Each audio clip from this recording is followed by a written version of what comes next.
Chers fidèles, avoir quelques annonces. Les annonces de la semaine. Aujourd'hui, le 7e dimanche après la Pentecôte. Demain, Saint-Lazare et 16 martyrs, au pluriel, les martyrs. Victoire Ier, pape et martyr, et Innocent Ier, pape. Mardi, Sainte Marthe, Vierge.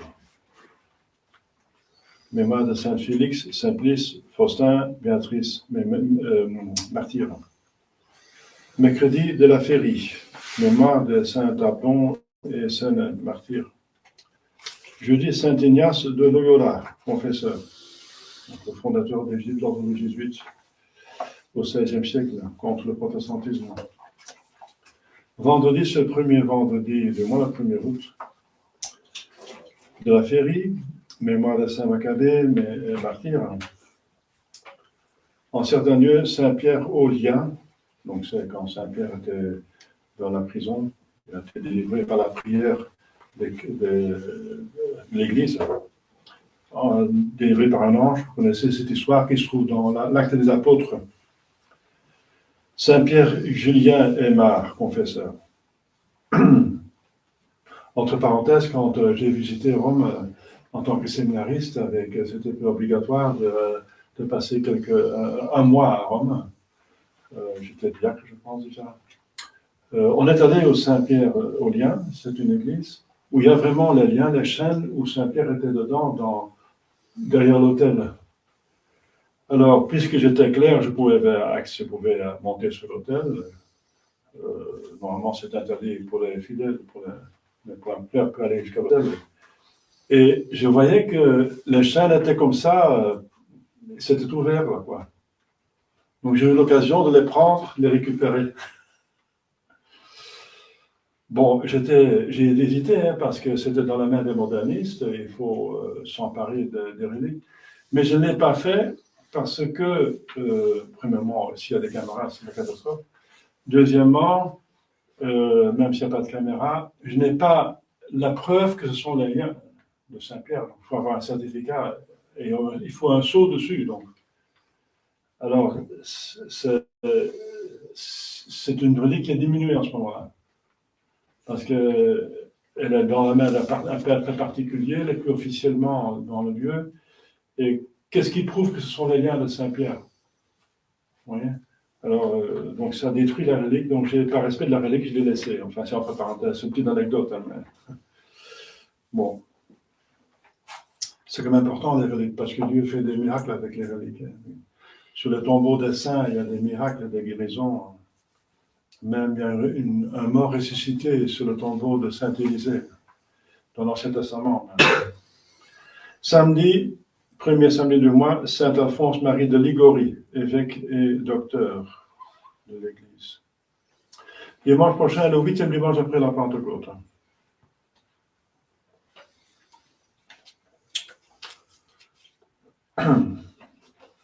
La première grande fête en vue, c'est le 15 août, bien sûr.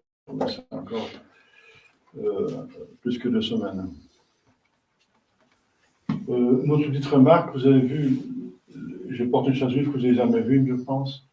Vous devez poser la question sur le symbolisme. C'est 3 anneaux, 3 cercles, je veux dire. Eh bien, vous avez déjà pu deviner, ça veut dire la Sainte Trinité. Donc, ils sont entrelacés, donc ce qui est commun, c'est la divinité. Ce qui est en dehors de le commun, ce qui est particulier, c'est les personnalités. Donc le Père n'est pas le Fils n'est pas le Saint-Esprit, mais ensemble, ils sont quand même tous les 3 Dieu. Donc, ouais. Il y a quelque chose de commun et quelque chose de particulier. Voilà. C'est exprimé par les 3 cercles. Donc, Et pourquoi la Sainte Trinité?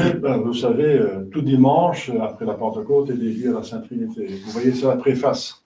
La préface de dimanche après la Pentecôte, la préface de la Sainte Trinité. Voilà, c'est entre parenthèses. Au nom du Père et du Fils et du Saint-Esprit, ainsi soit-il. Chers fidèles, un évangile très important, c'est une partie de notre vie, de notre énergie, notre temps, de notre cœur. Ça veut dire de discerner les faux prophètes et de se mettre avec les bons prophètes, parce qu'on a besoin de l'Église. C'est quoi le prophète? C'est pas le prophète au sens strict, c'est au sens large. Le prophète, ici, c'est pris dans le sens de celui qui parle au nom de Dieu. Celui qui parle comme normalement les papes, les évêques, les prêtres, même ceux qui sont dans le catéchisme, etc. Mais il faut toujours une mission. Il faut être envoyé par Jésus-Christ, ensuite par les apôtres, par les évêques. On ne peut pas prendre l'initiative. C'est pour ça tous ceux qui font des blocs, n'est-ce pas, et qui prêchent à tout le monde, ils pêchent gravement parce qu'ils mettent en danger la chrétienté, enfin les autres chrétiens, leurs confrères et consoeurs, de dire des bêtises parce qu'ils n'ont pas étudié la théologie, ils n'ont pas une mission, ils n'ont pas été vérifiés par un évêque, s'ils connaissent assez pour prêcher. Ils font des blocs. Eh bien, ça sont des faux prophètes parce que souvent, ils mettent des choses, des erreurs. Il ne faut pas regarder les faux prophètes. C'est un exemple de faux prophètes modernes. Ce sont des blogueurs, n'est-ce pas, de religion. Tout d'un coup, je m'autoproclame prédicateur du monde entier, parce que ça va dans le monde entier. Qu'est-ce qui les a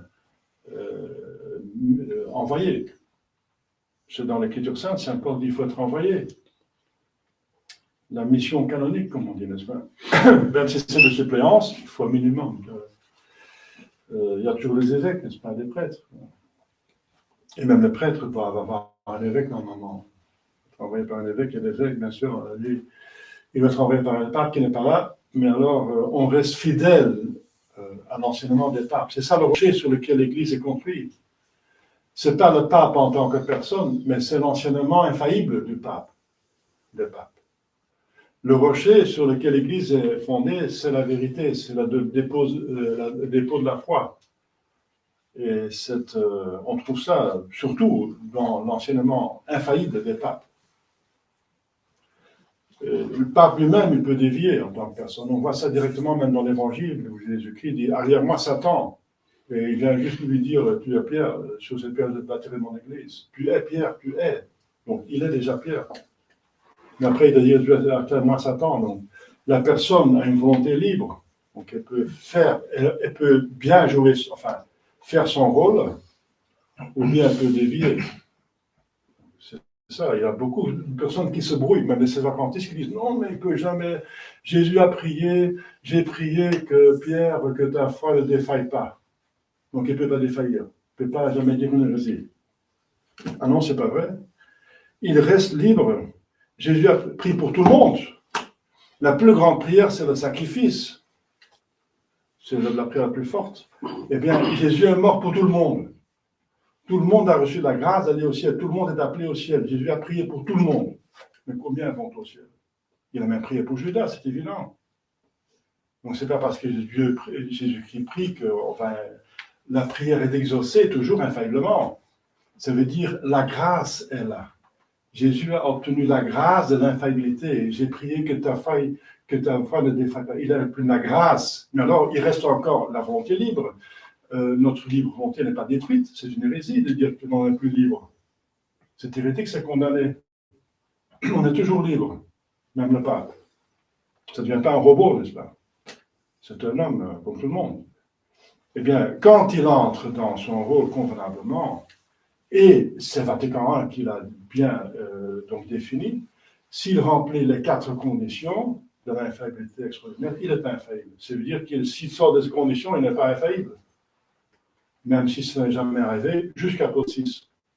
Mais il y en a qui se trompent, qui disent, oui, le pape ne peut pas défaillir, et Jésus a prié que sa foi ne défaille pas. Enfin, déjà, il va la nier, non, je ne connais pas cet homme. Lui qui doit reconnaître cet homme, et même Dieu, il veut dire, je ne connais pas cet homme. C'est déjà un mensonge. Ce n'est pas infaillible de dire, je ne connais pas cet homme, n'est-ce pas? Etc.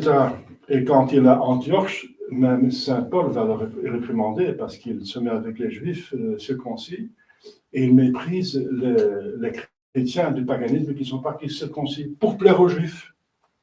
Et Saint Paul va le réprimander vous n'agissez pas convenablement.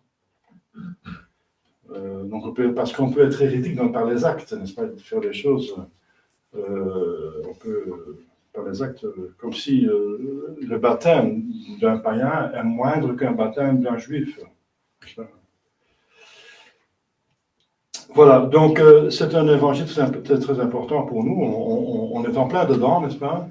Vous êtes ici, vous avez un parcours parce que vous avez refusé les mauvais prophètes. Ça veut dire ceux qui parlent au nom de Dieu, non, les prêtres, les évêques qui parlent au nom de Dieu et qui disent des choses qui vont contre justement ce que vous savez. Donc vous avez déjà un critère. C'est pour ça que vous êtes ici. Le critère, c'est le dépôt de la foi infaillible. C'est justement le rocher. C'est le magistère de l'Église infaillible qui transmet le dépôt de la foi, la révélation de Dieu. Parce que c'est encore tombé dans le piège du protestantisme de dire, moi je sais connaître la révélation de Dieu, je n'ai pas besoin des magistères. Ah non, parce qu'il faut encore interpréter l'Écriture sainte, qui est source de foi. On peut l'interpréter d'une bonne manière et d'une mauvaise manière. Il faut des bonnes sources, n'est-ce pas? La foi, c'est-à-dire la tradition et l'Écriture sainte, mais expliquées par le magistère infaillible. Pas le magistère faillible, parce que c'est la catastrophe, n'est-ce pas? C'est Vatican II, le magistère faillible. Ils sont tombés dans l'hérésie. Voilà. Donc, pour nous, nous savons ce que c'est un petit peu, mais il faut voir que ce n'est pas si simple que ça. Donc, Jésus lui-même dit qu'on ne reconnaît pas souvent directement le prophète, parce que c'est quelqu'un qui joue un rôle, n'est-ce pas, qui trompe, n'est-ce pas? C'est un infiltré, ouais, un infiltré. C'est un loup qui se met dans les peaux de brebis. Il s'infiltre dans un troupeau et il fait comme s'il était un brebis, ou une brebis, pour mieux les manger. Manger, ça veut dire, si le diable mange les âmes, ça veut dire qu'il les fait pécher mortellement, quoi. Mais, donc, dans le second texte des prophètes, ça veut dire le parlement de Dieu, ça veut dire avec une mauvaise doctrine. Il s'agit ici, surtout au début, en tout cas, d'une mauvaise doctrine. Après, il va encore spécifier autre chose.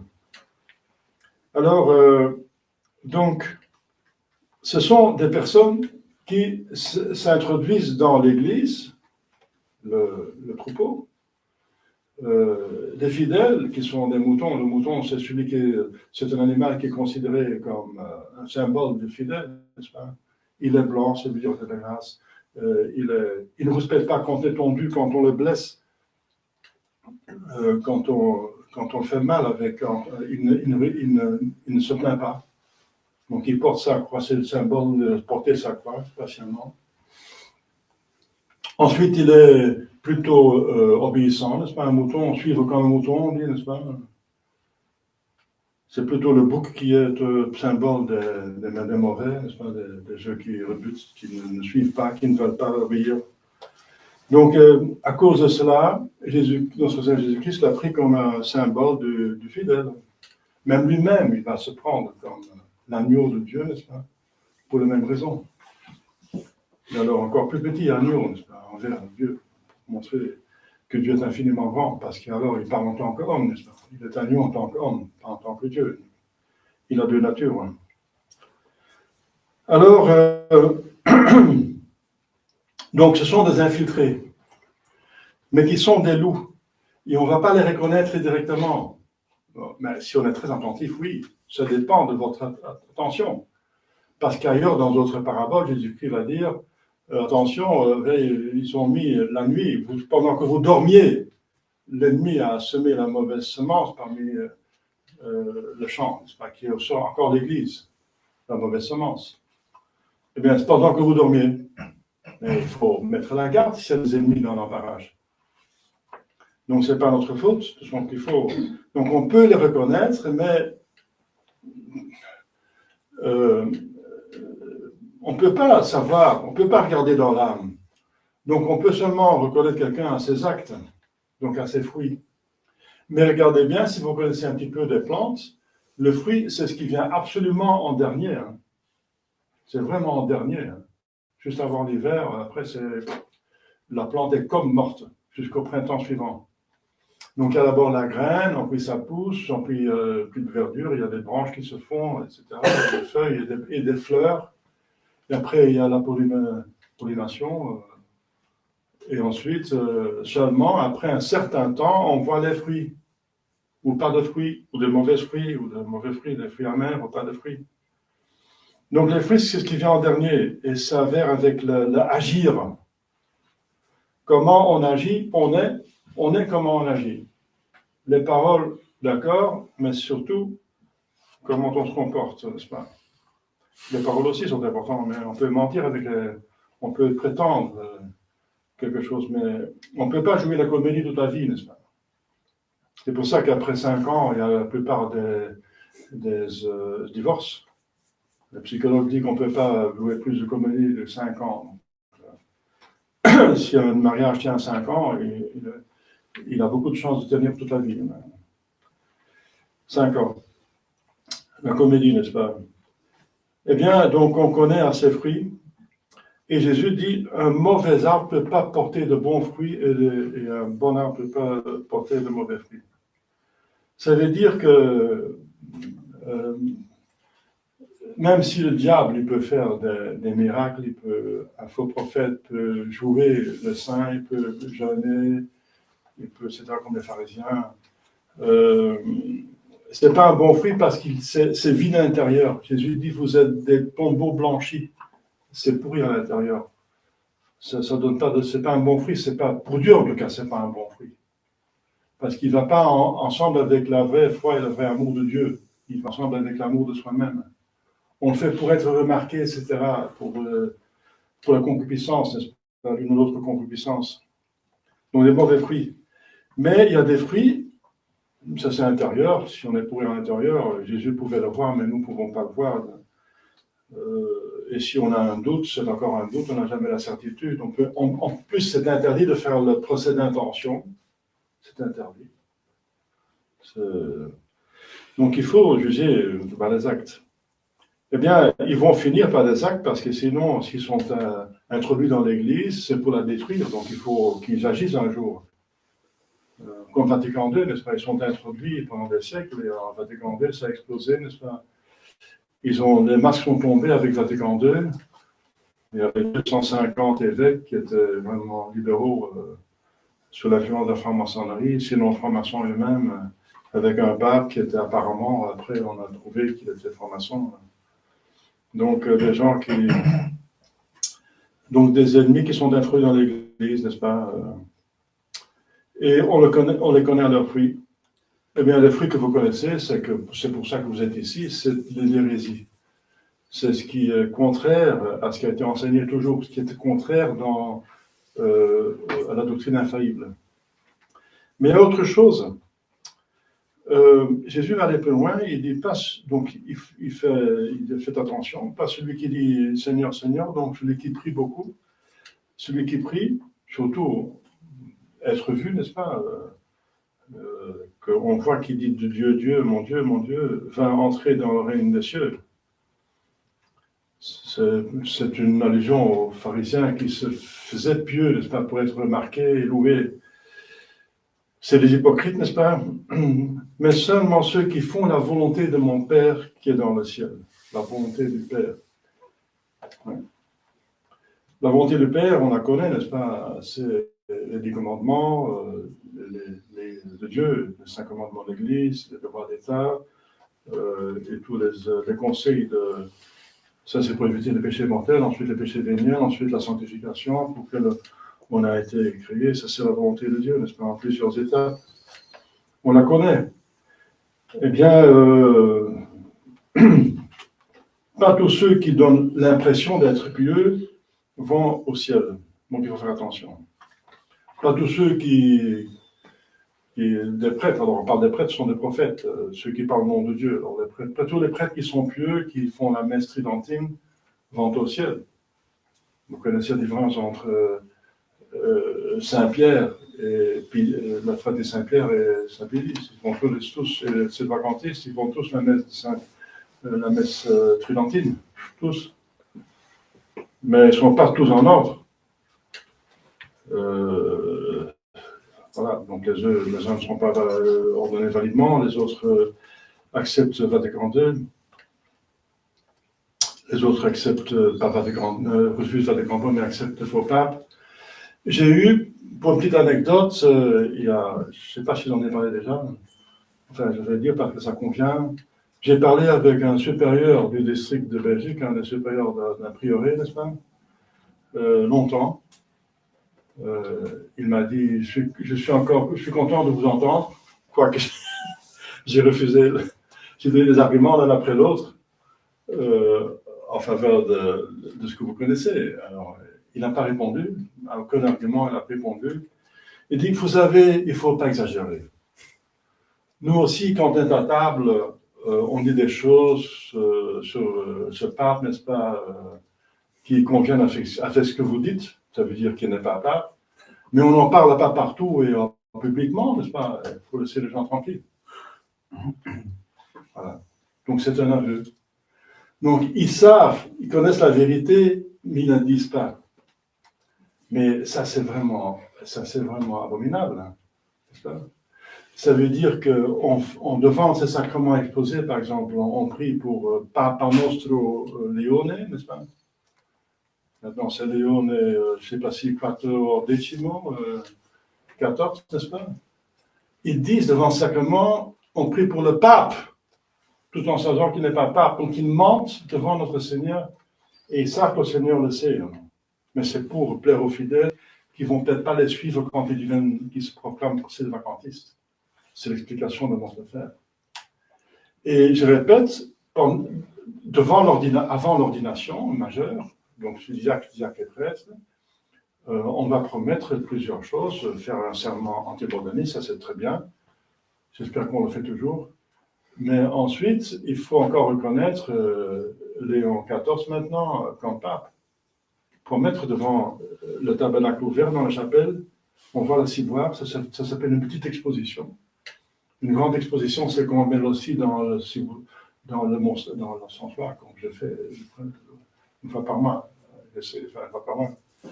Mais une petite exposition, c'est qu'on ouvre seulement le tabernacle et qu'on voit la ciboire. Ça s'appelle une petite exposition. Eh bien, on voit la ciboire, on sait qu'il y a un hostie consacré dedans, c'est devant l'autel, c'est devant Jésus-Christ, devant la croix de l'autel, en présence de l'évêque qui va consacrer, qui va ordonner le jour après. Et on promet qu'on accepte Léon XIV. À mon époque, il fallait accepter Jean-Paul II, enfin, les antipapes. Moi, je ne savais pas qu'il était antipape. Moi, je pensais qu'il était pape, donc je l'ai fait honnêtement. Et après, j'ai trouvé mon erreur, et voilà. Donc, j'étais en ordre. C'est à Monseigneur Lefebvre de m'expliquer. Moi, je faisais confiance à Monseigneur Lefebvre.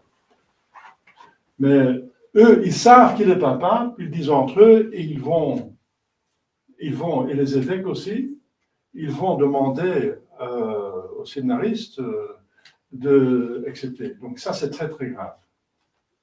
Et ensuite, tout le reste, vous savez que si on accepte Léon XIV, il faut encore... il n'accepte que 2 jours de jeûne, et ils vont manger la viande, ils vont manger 2 jours de jeûne qui sont imposés par un vrai pape. Donc c'est encore des péchés mortels. Et aussi le jeûne eucharistique, ce n'est qu'une heure au lieu de 3 heures. C'est encore un péché mortel, n'est-ce pas? Donc, tout en sachant que c'est pas vrai, que c'est faux, ils continuent. Eh bien, ça, c'est un exemple maintenant. Ça, c'est clair. On connaît leurs fruits. Ça, c'est clair. Ce sont des faux prophètes. Et il faut arracher les masques. Comme Jésus a arraché les masques des pharisiens. Attention aux pharisiens. Attention aux faux prophètes. Attention, faites attention. C'est un devoir. Donc, il ne faut pas dire, oui, mais moi, je suis le prêtre, voilà, c'est leur responsabilité, c'est trop compliqué. C'est pas compliqué, vous voyez par vous-même ce qu'ils font, ce qu'ils disent, n'est-ce pas? Voilà. Voilà, vous êtes ici, vous avez fait ce combat, mais je confirme que vous avez bien fait. Parce que de plus que le temps passe, de plus qu'on voit les fruits. À mon époque, il n'y avait pas question de parler comme ça. Hein. J'ai jamais entendu parler après comme ça. Oui, il est pas pape, non, on accepte qu'on pape, non. Ça, j'ai jamais entendu dire. Oui, quand je partais, oui. Quand j'étais en train de partir en 2014, 2015, on m'a expulsé. J'ai parlé avec le supérieur du district de Belgique à l'époque, et il disait bon, même si c'est un faux pape, on va quand même le suivre. Ça, c'est le comble. Ça, c'est vraiment le comble. Mais Moi, je n'ai pas de parole pour ça, j'ai pas de commentaire. Je n'ai pas de ça au-delà de commentaires. Comment est-ce qu'ils osent dire des choses pareilles, n'est-ce pas? Bon, voilà, avec des faux prophètes. Faites attention, n'est-ce pas? C'est incroyable. J'ai connu les gens dans leur séminaire. Ils font tous l'effort, n'est-ce pas, de se lever tôt, de prier, de prendre des heures de la chapelle, d'obéir, de garder la règle, tout ça. Donc, ils doivent quand même quelque part aimer notre Seigneur. C'est pas possible. Enfin, quand même. Donc, je comprends rien. D'après, n'est-ce pas, tomber dans un débat, c'est incroyable. Bon, c'est un fait. C'est un fait, n'est-ce pas? Je n'ai pas l'intention pour forcer l'intention, mais on constate que c'est comme ça. Donc, nous avons le devoir de se garder des faux prophètes et de rester avec de bons prophètes, ceux qui parlent au nom de Dieu convenablement. Voilà. Et c'est pour ça que moi je cherche de bons évêques, n'est-ce pas? Je prie tous les jours pour trouver de bons évêques, de bons confrères et des fidèles. Voilà. Je vous invite à être votre bon prophète vous-même, parce que si votre compétition, c'est sûr, faux prophète. Hein. Vous n'aurez pas en chance, c'est de faux prophètes, hein, donc faites attention. Les faux prophètes sont aussi, de toute façon, en nous. Faites ce combat, n'est-ce pas, qui est très bien, qui est très salubre, n'est-ce pas, parce qu'il s'agit, comme notre Seigneur Jésus-Christ l'a dit, du royaume des cieux.